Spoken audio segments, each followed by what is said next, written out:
नमस्कार दोस्तों, मैं Rashmi Jain, Yes Data News Bhopal Madhya Pradesh. इस वक्त मैं मौजूद हूं आम आदमी पार्टी कार्यालय में। आपको बता दें, दिल्ली से पधारे रघुराज सिंह जी, जो कि प्रदेश के चुनाव प्रभारी हैं। आइए मैं आपकी उनसे बात करवाती हूँ। सर नमस्कार। नमस्कार। सबसे पहला सवाल सर मेरा आपसे ये है कि अभी तो जैसा डेट हमारे सामने आई नहीं है, आपको कुछ अनुमान है कब तक चुनाव हो सकते हैं नगर निगम के? नहीं, चुनाव का तो अनुमान ये है कि मार्च से अप्रैल के बीच में चुनाव हो सकता है। दूसरा ये है कि जो किसान आंदोलन अभी दिल्ली में चल रहा है, पूरे देश में चल रहा है, उसको लेकर के बीजेपी बैकफुट पर है और इसीलिए वो चुनावों की घोषणा जल्दी नहीं कर रही। नहीं तो अभी जनवरी फरवरी में ये चुनाव। जहाँ तक सर हमें जानकारी मिली, अक्टूबर तक चली गई है अब तो बात। आप इतनी जल्दी तैयारी में कैसे दिख रहे हैं, मुझे थोड़ा सा बताएं इस बारे में। हाँ, ऐसा है, हम लोग तो पहले से ही हमारा ये रहा है कि हम लोग 6 महीने पहले ही अपने कैंडिडेट्स डिक्लेयर कर देते हैं, जिससे कि ग्राउंड पर लोगों की समझ भी बने, लोगों तक पहुंच भी पाएँ, वार्ड में भी पहुंच पाएँ और प्रत्याशी को भी लोग जाने और लोगों को भी प्रत्याशी जाने। ये कैंडिडेट की बात निकली तो हर क्षेत्र में आपके कैंडिडेट उतर रहे हैं? पूरे एमपी में नगर निकाय चुनाव, सरपंच का चुनाव हम लोग लड़ा रहे हैं। पूरे भोपाल की 85 सीटों पर चुनाव लड़ाएंगे, साथ में महापौर का भी जो है चुनाव लड़ाएंगे।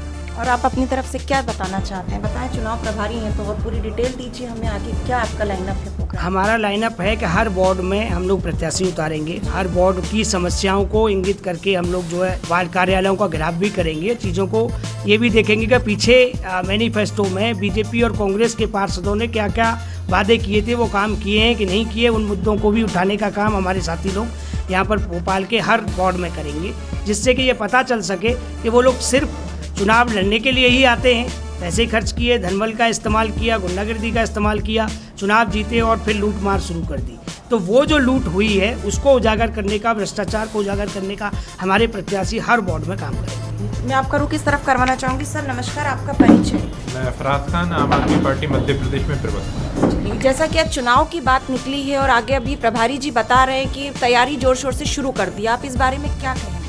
देखिए, आम आदमी पार्टी तो पूरे मध्य प्रदेश में नगरीय निकाय चुनाव की तैयारी कर रही है और संभाग स्तर पे, जोन स्तर पे आम आदमी पार्टी के बहुत ही बड़े बड़े सम्मेलन हो रहे हैं। लगभग हर जिले में अच्छे लोग, ईमानदार लोग और अन्य पार्टियों से जुड़े लोग भी हमसे संपर्क कर रहे हैं। जो लोग भारतीय जनता पार्टी और कांग्रेस में ईमानदार होके रह नहीं पा रहे हैं, ऐसे लोग भी हमारे से संपर्क कर रहे हैं। और आम आदमी पार्टी पूरे मध्य प्रदेश में 4200 से ज़्यादा पार्षदों के पद हैं।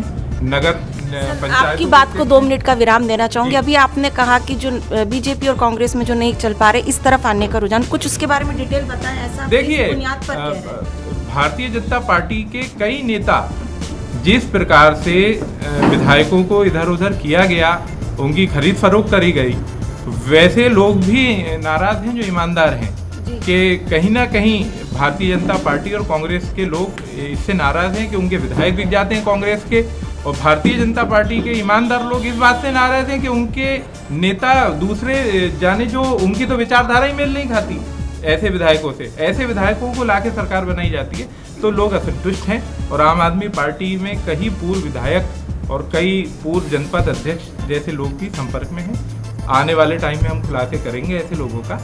आप देखिए, माहौल आम आदमी पार्टी के पक्ष में मध्य प्रदेश में बन रहा है और निश्चित ही नगरीय निकाय चुनाव में आम आदमी पार्टी कुछ बड़ा मध्य प्रदेश में करने वाली है। नगरीय निकाय चुनाव से हटके अगर मैं बात करूं तो अभी कई तरीके से धरने दिए जा रहे हैं आपकी पार्टी की तरफ से किसानों के समर्थन में, जो आप कर रहे हैं, मुझे तो कहीं तक कोई असर दिखाई नहीं देता। सर इस पर आप क्या बोलेंगे? देखिए, असर दिखाई नहीं देता।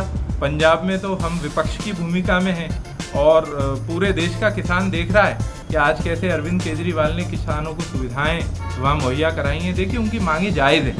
सुप्रीम कोर्ट ने भी एक कमेटी का, 4 सदस्यीय कमेटी का गठन करा है और मोदी जी के लिए इससे बड़ा झटका नहीं हो सकता कि माननीय सुप्रीम कोर्ट ने अभी उस कानून को तामील करने पर रोक लगा दी, स्टे दे दिया। और अरविंद जी ने वहाँ तमाम सुविधाएं दी हैं हमारे किसानों को देश के, और किसान ये भी देख रहा है कि कैसे भारतीय जनता पार्टी के लोग उनके खिलाफ काम कर रहे हैं और कांग्रेस के लोग केवल नौटंकी कर रहे हैं। अगर किसानों से इतनी उन्हें हमदर्दी है तो उस स्थल पे जाएं, उन्हें कुछ सुविधाएं दें। अरविंद केजरीवाल जी ने केंद्र सरकार की मंशा के विरुद्ध दिल्ली के स्टेडियमों को, दिल्ली के मैदानों को जेल नहीं बनने दिया है। हम किसानों के साथ हैं और आप देखिएगा किसानों की जीत यहाँ निश्चित होने वाली है।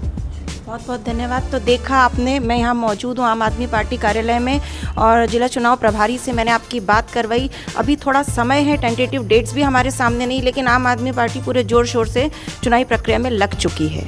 मैं रश्मि जैन, कैमरा पर्सन अजय के साथ, भोपाल।